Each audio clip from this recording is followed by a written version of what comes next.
If you're getting into the window cleaning industry, you're getting ready to start a business, or maybe you've recently started one, and you're trying to figure out whether you should focus more on residential or commercial customers, this is the video for you.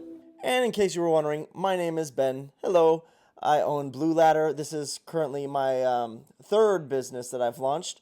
Did one in California that went to nothing, then started one in New York City that's still up and going, same name, run by a couple guys who I sold it to, and currently in the middle of scaling my third business. So hopefully I can help you out with making some decisions on what kind of work you like to do.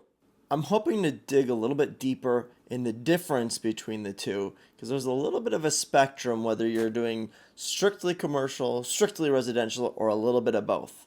And it takes different tactics to get customers. There's different forms of marketing, and they're not all consistent in the same fashion either. So let's go ahead and deep dive so that way you can figure out what's the best mix for you. Now, when I say commercial, that's obviously a loaded term. In this video, I'm more speaking with regards to storefronts and smaller office buildings, nothing that's over 3 or 4 stories. Now, if you wanted to do larger commercial work like high rise or mid rise, anything that requires rope work or goes a little higher than a ladder can reach, that's going to be a completely different project. And so I definitely recommend, if you're just getting started, you either get a job with somebody else who already does that, or you kind of hang that hat for now. For the commercial side of things, your customers are primarily going to be either property management people or otherwise the good old-fashioned mom and pop shops or small business owners. As far as reaching out, getting a hold of somebody, a lot of times the easiest way that people get started is to simply go door to door and start canvassing. Now, that can be challenging because oftentimes whoever's making the decision isn't going to be at the location when you get there. And you hear about this, the door-to-door method for commercial stuff, especially with people who are trying to get recurring weekly or bi-weekly accounts. It's still very useful, especially if you don't have much money to get started. And you can get your face in front of the people and start making interactions. Let that empathy and sympathy start working on their ends so that they meet you, see you, start to like you, make yourself familiar with them so that they can trust you and ultimately decide to do business with you. Now, although the canvassing, going door to door, can be very effective, and there's honestly probably not a better way to become familiar with the people who are in the area and for them to see you and become familiar with you, you can have a lot of wasted time. What a lot of people like to do is start to prospect. Now, what do I mean by that? Go online, Google the buildings that you want to go to, find out what properties are being managed by what companies, find out who the decision makers are. A lot of that information is available online. Just do a Google search and start looking in your ideal locations. Start building up a list of the people to talk to, the phone numbers, and the emails. You can pay a bunch of money to get that information, or you can just do the work yourself. It's free. Now, no matter how you're going about getting these customers, whether it's LinkedIn, finding their emails or phones online, or going door to door, you're going to want to get as much information stored as you possibly can. Primarily, you need to know whoever the person is that's making the decision for cleaning the windows. With that, you want their phone number, their email, the address of the building, how many windows they have on their building. Find out who, if they've ever had their windows cleaned professionally, who did that before, what other business is taking care of them, what are the prices that they're used to paying, how often do they get their windows cleaned, any other information about the individual you're speaking with, if they have a dog or a child or someone or something that they've talked to you about, jot down those details so that you can remember that the next time. Oh, hey, how's your daughter? I know school just got out. Are you guys doing anything big? Those little tidbits help build your trust and your credibility with them, and it helps them see that you're a person who doesn't just care about getting money from them, but you're able to build that trust so they respect you. And remember, people do business with people they like.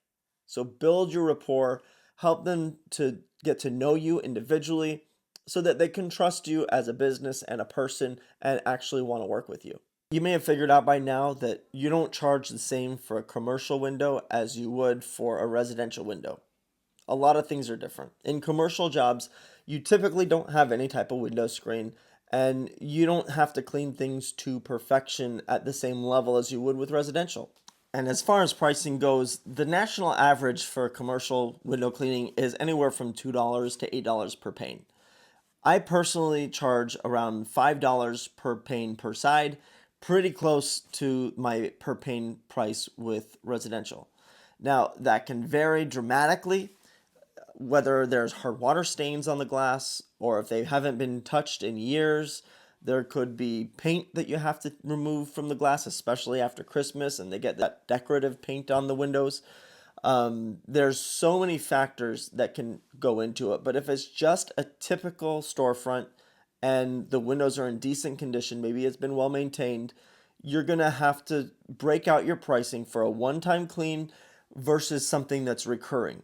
Obviously, frequency is going to affect the price significantly because if it's just a one and done type of deal, what's happened before is a small town had several buildings on one street that all had paint on them. And they wanted me to go through without using any heavy abrasive and make sure all the windows in that small town were clean. Now, that one time deal, I'm going to charge a lot more per pane than somebody who calls me up with a restaurant and wants to get their windows cleaned every month. So you've got to crack down your own numbers and figure out. But as far as a starting price, a first time clean, I typically charge about $5 per pane per side. I might charge a little bit more if there's some debris on there, like for instance the paint. I was closer to 8 to 10 per pane depending on the size of the pane. If they want to get their windows cleaned every month after that, I'll typically knock that down by about 20%. So one side of the windows, let's just say outside only, if there's about 10 panes of glass, maybe the first time I'd be between $50 and $70. But then every time after that, if it's a month apart, I'd be closer to $40. And if they were going to have me do it every other week, maybe twice a month, then I'll bring it down a little bit lower where it might be about $35 per cleaning. And the main principle there is if you're cleaning their windows more frequently, it's going to be easier to clean, so you'll be done faster, and you're going to be in the area more repetitively, so you're going to be able to get more work with less effort. Meanwhile, if you're only going there one time, it's going to take a lot more work. You're not going to be as consistent in the area, and you're going to need to make sure that your hourly wages are taken care of. Now, I don't typically do commercial stuff myself. It's kind of on the side. Maybe 10% of my work is commercial. So it's not my focus. It's not my forte. But in general, the target hourly rate is going to be somewhere between $60 and $80 per hour. A little bit higher would be ideal, and it is possible. But I find the higher you charge, like I charge a higher price, the less likely you are to get the job just because there's going to be somebody else who's willing to work for $50 an hour. Or sometimes even less. I mean, we've all heard about a bucket Bob. If you haven't, that's somebody who goes and just fills up a bucket of water, has something to scrub and a squeegee, hopefully, or a Windex and rags, and they just go door to door and work for beer money, basically. Now, if you're doing something a little bit larger, like an office building or a church, then you might need to bump your price per pane a little bit higher because typically those are cleaned less frequently. The storefronts you can do every other week. Some you might be able to get every week, but at least once a month. I won't clean a storefront if it's less frequent than once a month. I mean, tip, right now I don't do any storefronts, but that's another story. As you're doing the larger buildings, sometimes they have larger panes, and they may only get cleaned once or twice a year, if that. So you're going to want to price it a little bit higher. Typically, the panes will also be larger, and so I'm going to be closer to $10 per pane in that case. If it's a very large pane that's, say, 10 foot tall, you may even want to get that a little bit higher, but you just feel it out and find out before you give them a price what's their budget. And that's a pretty good sales tip in general.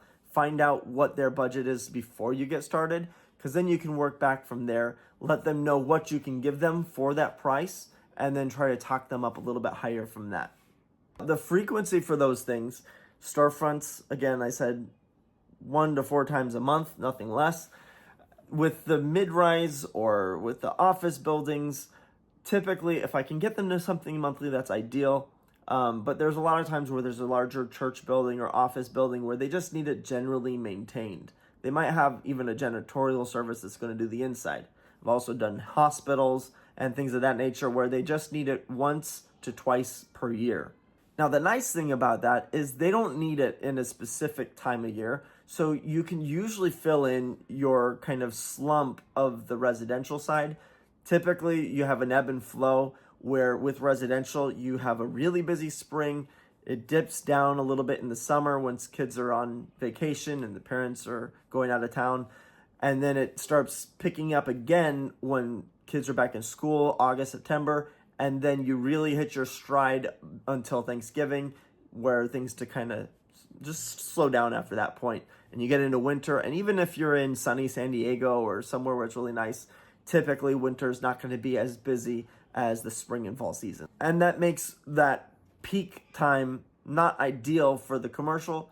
And if you can fit your commercial stuff, the larger commercial, into the winter season and the peak summer season, then you'll be able to kind of balance out your typical yearly schedule. Now let's dig into the tools that you need a little bit. It's helpful to have, obviously, a bucket, something with water, so that you can transport from place to place.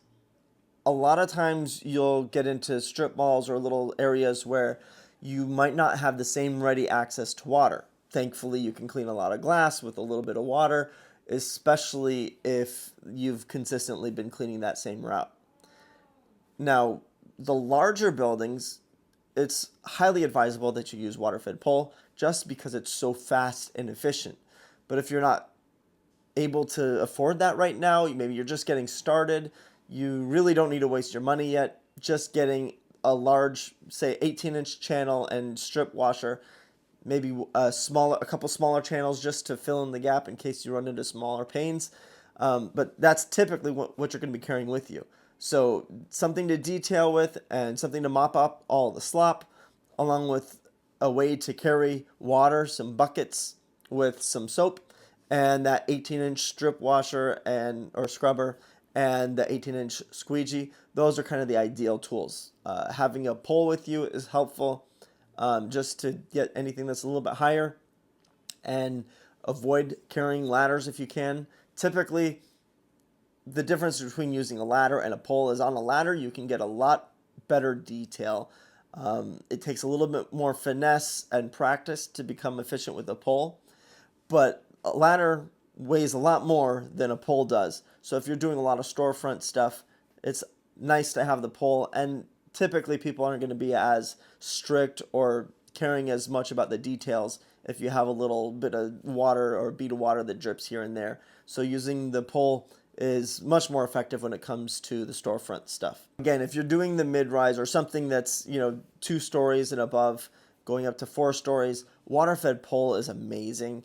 It saves you so much time. So as you're getting the larger projects added to the queue, it is worthwhile looking into the investment of the water-fed pole setup.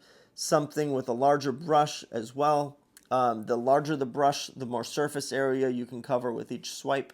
So check it out. I'll make sure to leave a link for any type of products. I use the stuff from Window Cleaning Resource, and they have their own brand, which is Zero with an X, and their water-fed pole setup is fantastic. They'll have multiple water filtration systems to choose between based on your location. They have a form where you can actually get recommendations right on the spot based on what you need. Obviously, no matter what kind of window cleaning you're doing, it's helpful to have a bucket on a belt. Once you have those bare necessities, you're pretty much good to go. So if you're just getting started, it's really worth considering just doing storefronts. Not a lot of ladder climbing, not a lot of tools necessary. You can really get by with the bare minimum, and you can go out there and start canvassing and get jobs like today. As far as the skill set goes, there's obviously a spectrum here. If you're just getting started, there's a lot of different life experiences that we've all had. So if you feel competent as a salesman, then this is great for you. If you like to do business to business, then you can really go for some of that larger commercial account stuff. Whether it's something like a large office building or strip malls, if you can contact somebody and talk well on the phone, prospect, get their email information. If you've got that kind of business to business background or understanding and ability to talk to somebody competently who's making decisions, then it's a fantastic niche to get into. Likewise, if you're just starting out, just start going door to door and talking to people. Get to know what they want, what they care about, what affects their decision making. Start asking questions. What's their budget? And you can really start to get comfortable with talking to people. And you can go back if you mess up. You put your foot in your mouth, you say something silly. You can go back another week later and be like, hey, it's me again. That will only cause them to like you more. So if you have no sales skills, that's not a problem with this. It's more just about getting in front of them, letting them see what you do, and becoming consistent around them so that eventually they like you so much that they feel bad for you even and decide to do business with you. No matter what business you're getting into, sales is going to be the number one skill. When it comes to commercial, as far as doing the skill of cleaning windows, that's a lower priority. You really don't need to have much experience to clean the window well enough to make them happy. They just care, did you put some soap and water on the glass and squeegee it off so that it's not dusty and so there's no grimy fingerprints everywhere? If there's a drip or drop or a little streak here and there, it's not going to make or break you. As long as you're consistent and you make everything cleaner than when you got there, you're going to make most commercial people happy. And in general, if you're a little bit colder, maybe less warm of a personality, then commercial's really a good fit for you because most of the time you're not talking or interacting directly with the person who's paying you the money. So if you don't get along well with somebody who's walking by, it's not going to bite you as bad as if you were upset with the actual customer or if you made a neighbor upset.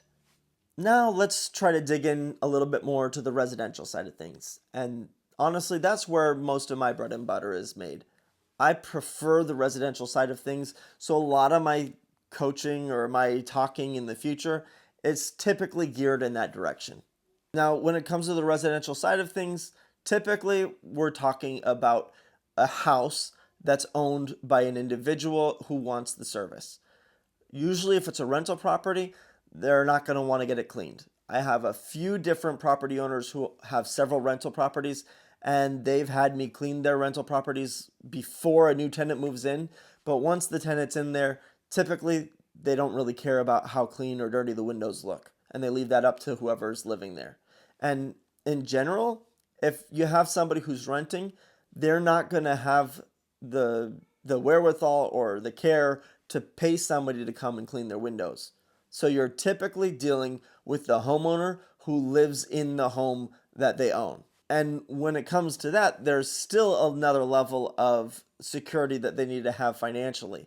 So if it's a homeowner and it's their first home, typically they're not going to have the extra income where they or even the wherewithal to consider that they would want their windows cleaned. Your demographic is oftentimes going to be females who are 45 and older, going up to about 70 years old. A lot of times still working, sometimes retired, but not as often. But they care about keeping their home in pristine condition. And that's the ideal. Sometimes you'll get men in the same age range, but typically women again, and always going to be in the top 5% of income earners. As far as marketing to these customers and reaching out to them or getting them to reach out to you more preferably, obviously with any of these different things, you want to have a website, but that's just the given. Build your online presence with a Google business profile. That's the number one thing. Anybody who wants to get their windows cleaned is going to go to Google first and say, where's a window cleaner near me? Now, if you have a Google profile with any number of 5-star ratings, then you will come up in the Google Maps as a prospect of a window cleaner for their area based on how close you are to them and how many reviews you have and how consistent you are with your online presence. You can actually get customers and leads very quickly through the Google business stuff. On top of that, you can also begin to pay for what's called Google LSA, and that's where you're on their Google Guaranteed program, and it can be very effective within the first couple months to be able to get customers. Now, if you're just starting out, then you're able to do door to door just like you would for commercial. But door knocking has a little bit different vibe. You're going to want to make sure to go to the higher end neighborhoods that aren't gated, where soliciting is still allowed. And ideally, if those houses can be not too far apart, the closer they are together, the faster you can get to more doors. And it's a numbers game. You typically, if you knock on 10 doors, one of them will likely book you.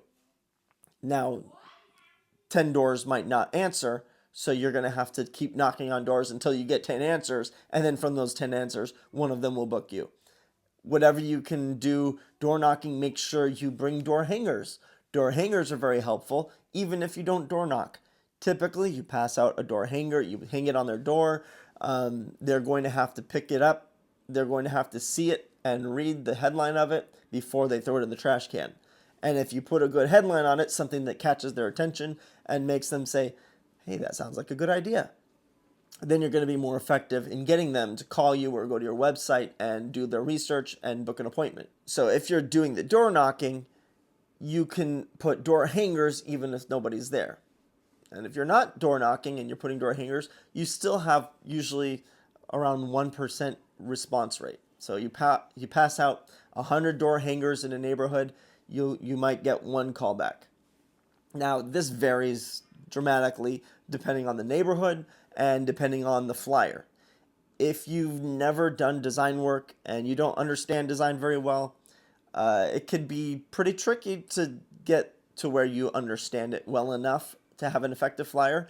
So your first time ever, you probably should just go ahead and hire a pro who's experienced with marketing for the home service industry, or go to window cleaning resource or windowcleaner.com and order through them, because they have a lot of templates that are based on tried and true marketing tactics. Most of their flyers have been used extensively before they've even put them online. If you want to kind of accelerate how often you're getting new customers, then you can even look into EDDM. That's every door direct mail, and that's done by the U.S. Postal Service.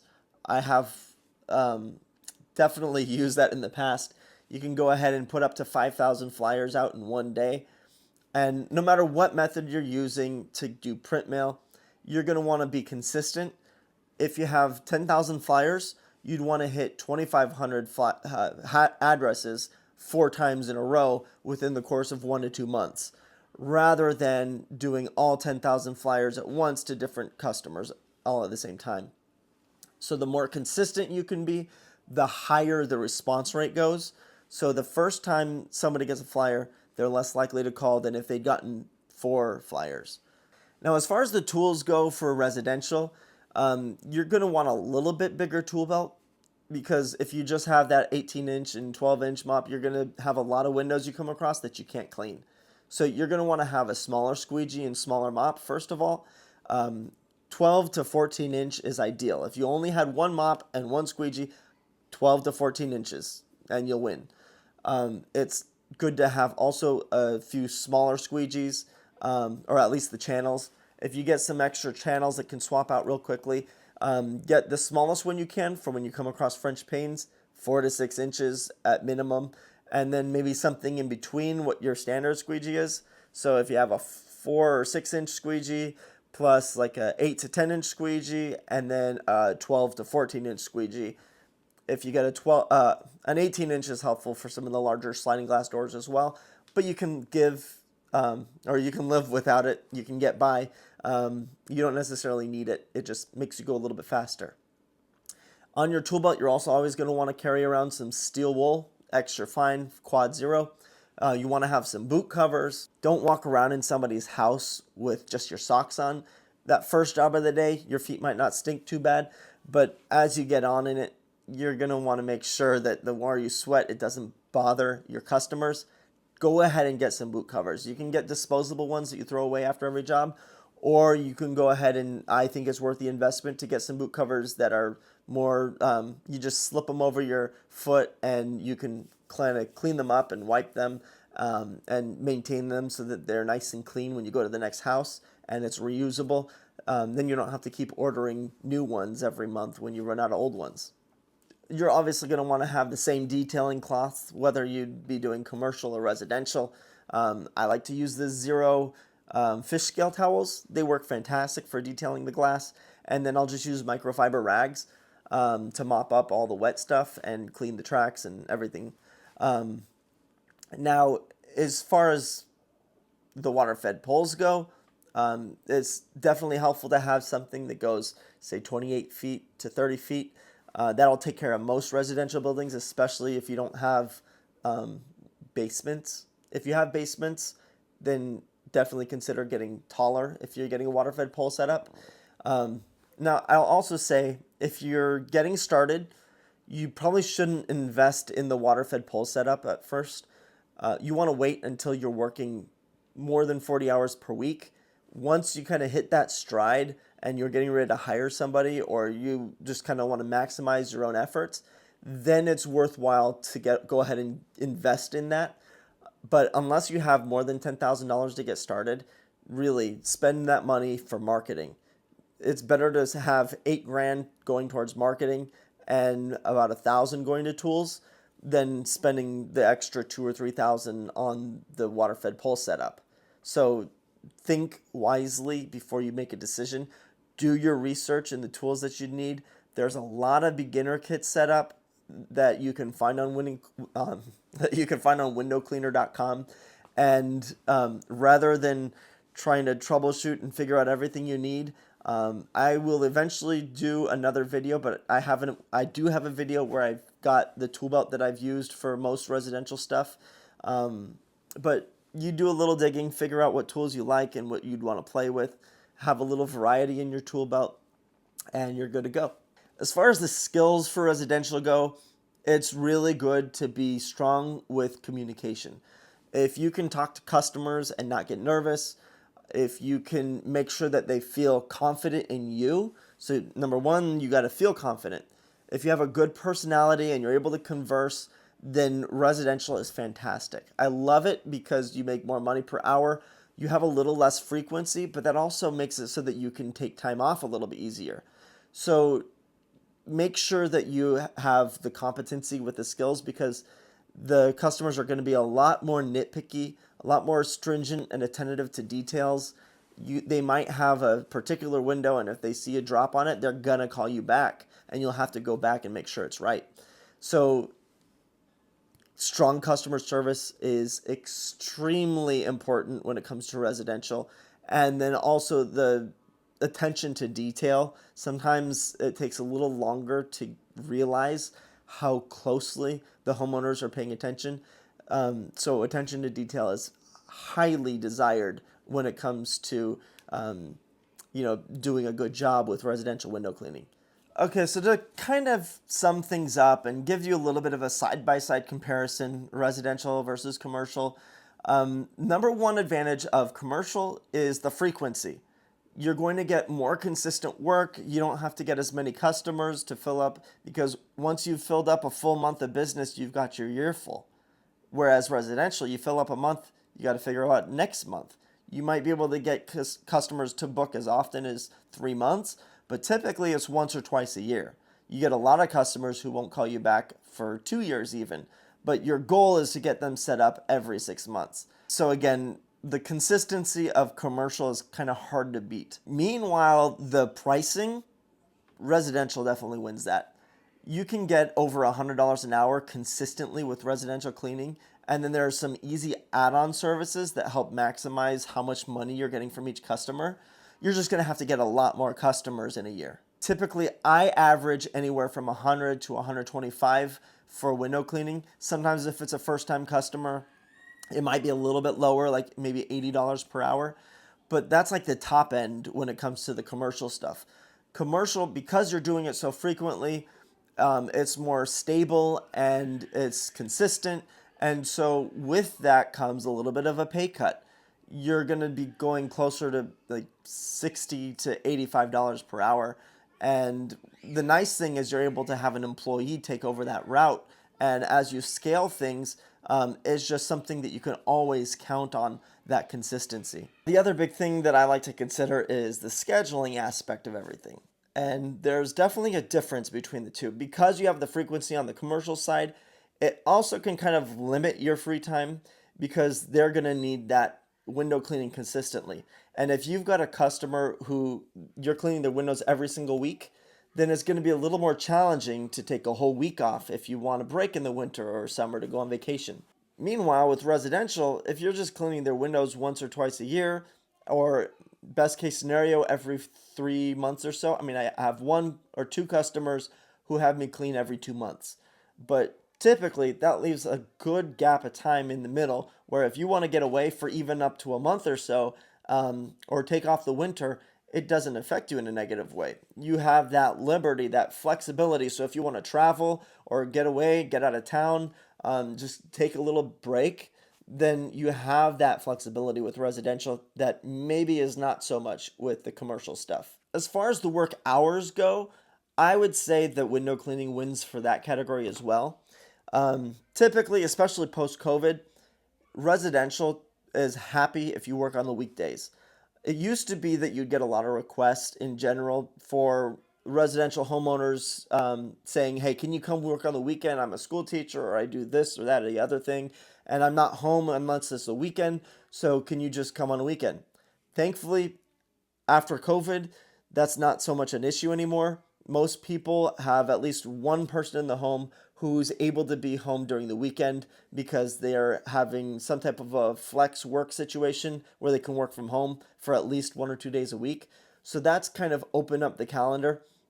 Typically, they don't like you there early either. So if you're kind of a late riser like myself, or you like to get a lot of other things done in the morning before you start your workday, if you don't start your day till 9, you're not missing out on anything. So you can easily work from 9 to 5.